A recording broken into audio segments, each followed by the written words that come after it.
The Imitation of Christ, Part 14, Book 3, the 7th Chapter. Grace must be hidden under the mantle of humility. The Voice of Christ. It is better and safer for you to conceal the grace of devotion, not to be elated by it, not to speak or think much of it, and instead to humble yourself, and fear lest it is being given to one unworthy of it.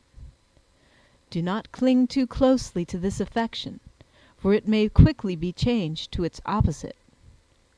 When you are in grace, think how miserable and needy you are without it. Your progress in spiritual life does not consist in having the grace of consolation, but in enduring its withdrawal with humility, resignation, and patience, so that you neither become listless in prayer, nor neglect your other duties in the least. But on the contrary, do what you can do as well as you know how, and do not neglect yourself completely because of your dryness or anxiety of mind. There are many indeed who immediately become impatient and lazy when things do not go well with them. The way of man, however, does not always lie in his own power. It is God's prerogative to give grace and to console when he wishes, as much as he wishes, and whom he wishes, as it shall please him, and no more. Some careless persons, misusing the grace of devotion, have destroyed themselves because they wished to do more than they were able. They failed to take account of their own weakness, and followed the desire of their heart rather than the judgment of their reason. Then, because they presumed to greater things than pleased God, they quickly lost his grace. They who had built their homes in heaven became helpless, vile outcasts, humble and impoverished, that they might not learn to fly with their own wings, but to trust in mine. They who are still new and inexperienced in the way of the Lord may easily be deceived and overthrown, unless they guide themselves by the advice of discreet persons. But if they wish to follow their own notions, rather than to trust in others who are more experienced, they will be in danger of a sorry end, at least if they are unwilling to be drawn from their vanity. Seldom do those who are wise in their own conceits bear humbly the guidance of others. Yet a little knowledge, humbly and meekly pursued, is better than great treasures of learning sought in vain complacency.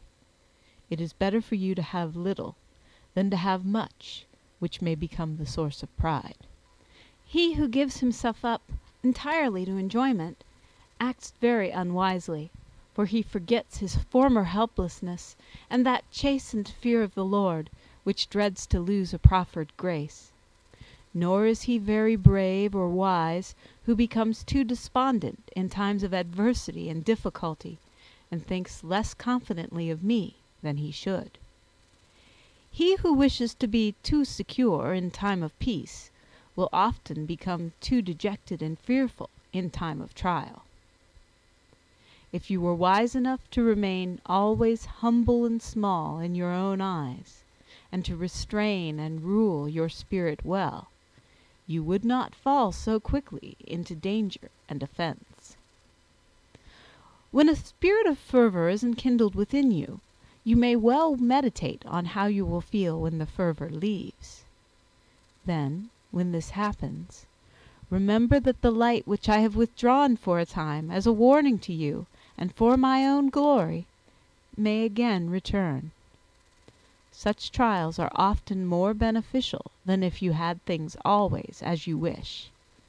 For a man's merits are not measured by many visions or consolations, or by knowledge of the Scriptures, or by his being in a higher position than others, but by the truth of his humility, by his capacity for divine charity, by his constancy in seeking purely and entirely the honor of God, by his disregard and positive contempt of self, and more, by preferring to be despised and humiliated rather than honored by others.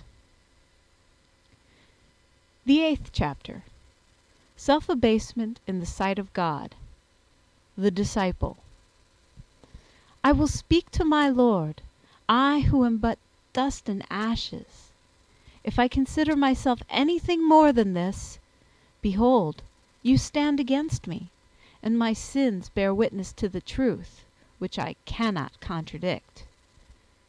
If I abase myself, however, if I humble myself to nothingness, if I shrink from all self-esteem and account myself as the dust which I am, your grace will favor me, your light will enshroud my heart, and all self-esteem, no matter how little, will sink in the depths of my nothingness to perish forever. It is there you show me to myself, what I am, what I have been, and what I am coming to, for I am nothing, and I did not know it. Left to myself, I am nothing but total weakness. But if you look upon me for an instant, I am at once made strong and filled with new joy. Great wonder it is that I, who of my own weight always sink to the depths, am so suddenly lifted up and so graciously embraced by you. It is your love that does this, graciously upholding me, supporting me in so many necessities, guarding me from so many grave dangers, and snatching me, as I may truly say, from evils without number. Indeed, by loving myself badly, I lost myself. By seeking only you, and truly loving you, I have found both myself and you, and by that love I have reduced myself more profoundly to nothing. For you, O sweetest Lord, deal with me above all my merits, and above all that I dare to hope or ask.